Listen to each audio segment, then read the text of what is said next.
Hello, my name is Graham Turner and I served as a prison chaplain for 5 years, finishing this last Christmas. In the 10 minutes I have now, I want to share my experience of working in a high security male prison.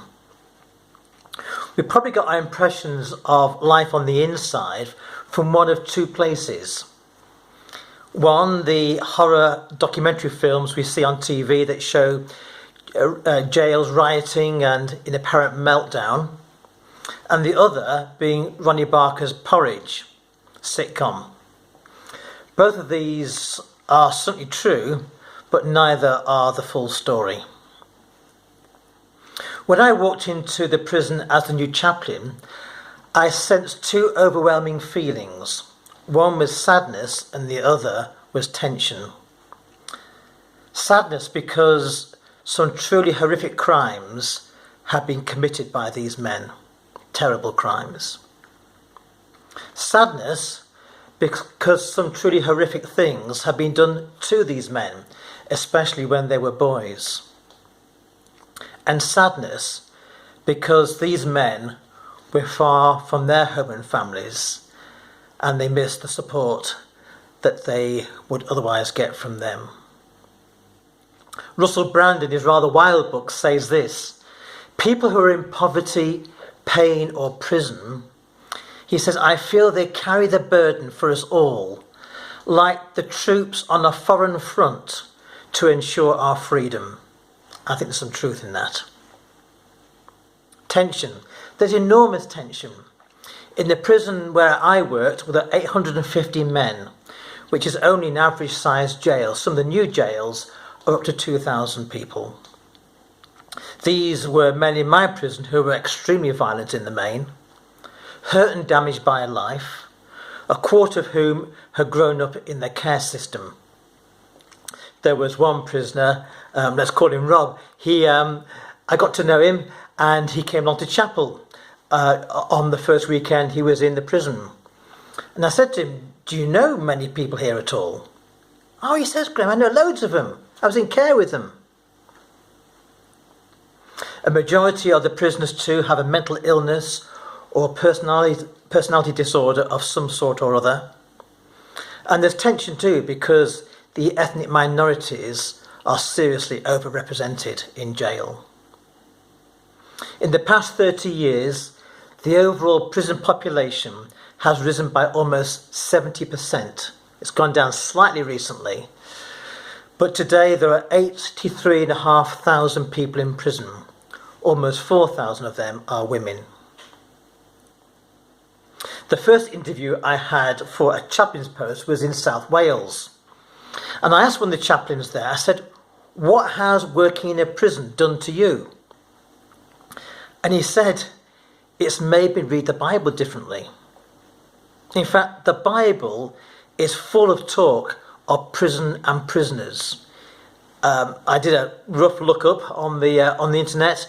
Now it's over 120 times prison or prisoners are mentioned.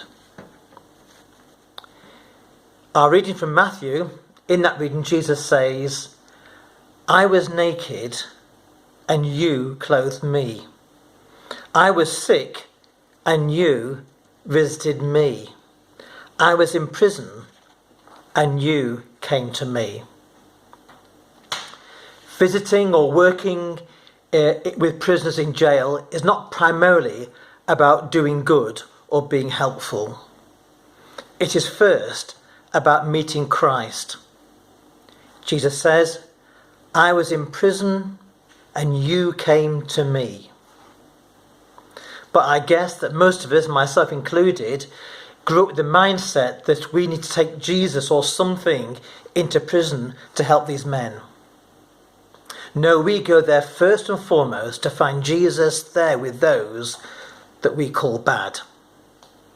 Just as Jesus spent much of his life with sinners and the general riffraff. After spending some time on the job, what I felt I could say to the men was this: don't wait until you get out of prison to be free. There are plenty on the outside who are not free, and they are chasing many, many empty dreams, as if a new job, a new kitchen, a new partner, a salary increase, more social media hits is going to bring them life. And I used to say to them, if you do not find the Christ, the eternal love while you are here, you will not find that when you're on the outside. Because everything you need is here in this moment, as it is for all of us. In fact, I would tell them, you have an advantage. Many of the distractions and attachments that would take you down other avenues have been taken away. So in fact, you are more free. And do you know what? The prisoners rarely disagreed. We have to be careful, though, as prisoners are in the main vulnerable men and women. It is all too easy for Christians to go into prison to get a cheap commitment to Christ from them. And sadly, many such stories do abound. Most prisoners carry terrible guilt, and they would do all sorts to try and rid them of the burden that they carry. But a simple yes to Jesus is not a magic wand. One man, let me call him Steve, who used to come to our weekly Bible studies, said to me, "Graham, you've no idea what it is like to have killed a man." Steve didn't need to be born again, to have that label as born again Christian or whatever. But what he was doing was learn to let himself be gradually immersed into the great love we call God. For it is only this immersion in the love of God that would transform him. Then he would be born again. Sadly, many men and women in jail will jump through religious and other hoops just because they want to be better people, want to be freer of the guilt they feel.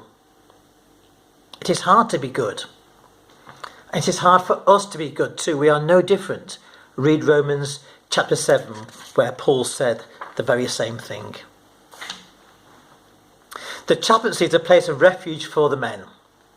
It is one of the few places they can come to where no one will judge them. Nobody expects them to complete an education course or do work for £15 a week. Nobody is taking notes or monitoring them. No professionals are expecting an output from them. And usually, no one's cursing or swearing, being noisy or being an idiot. And they say, it's just so calm and quiet.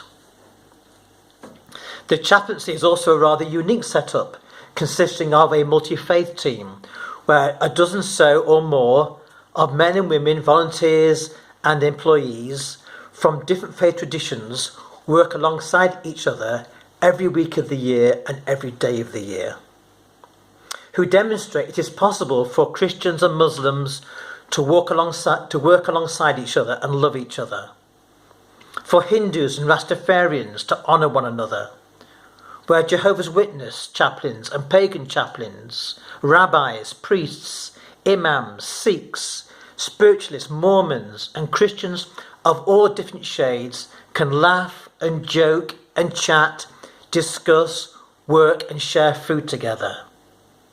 Learning in doing that to respect each other as fellow human beings.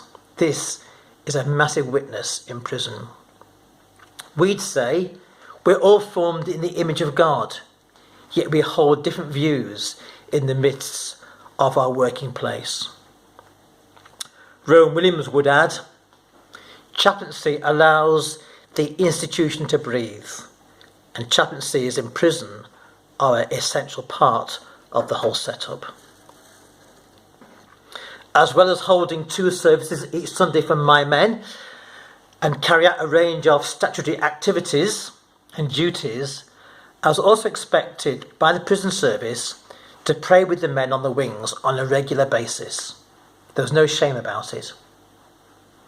And this was probably the most rewarding part of the whole job. Men who had done truly terrible things, and sometimes they couldn't tell you what they had done, would humbly and in an open way ask for you to pray for them. sometimes in the middle of a noisy wing, sometimes on a corridor where loads of men are walking past. Sometimes some prisoners actually were too dangerous and the door would only be open with 3 officers stood there with me. And with 3 officers stood there and this man stood there, I would just say, let's stand and be still. And in the quietness, I would let them sense the life of God, and then I'd say a simple prayer for them and the prison as a whole and the staff who worked there. And the men were always grateful for that. The greatest thing, of course, we have to offer these men is to listen to them. What was it Abbot Christopher Jamison said? The best way to love somebody is to listen to them. Maybe some of you folk could consider being a listener in prison. Maybe some of you folk could consider finding life on the inside by being a volunteer. To listen and to look for Christ there, it is simple, but it's not easy. But the task of a chaplain is not only to take care of the prisoners, but also of the staff. It is such an unpleasant and dangerous job. In fact, the new staff, who are on less pay than the established staff, say, I can earn as much money at Tesco stacking shelves as I can by being here. And at Tesco, I will not get attacked or beaten up. There are not many workplaces I know where there are so many employees who have no experience of church or of any faith. For staff who work there, for the officers particularly, church is not for people like them, and they feel Christians believe some bonkers stuff, and sometimes we do say some stupid things. It took me 18 months to be accepted by the staff, but only 1 week by the prisoners. So, what can I say in summing up? I've got 3 questions for you. First, how can our prayers change our attitude to those society has locked away? And remember, at the moment, they are locked away in lockdown, and most prisoners at the moment are only out their cells for 1 hour a day if they're lucky.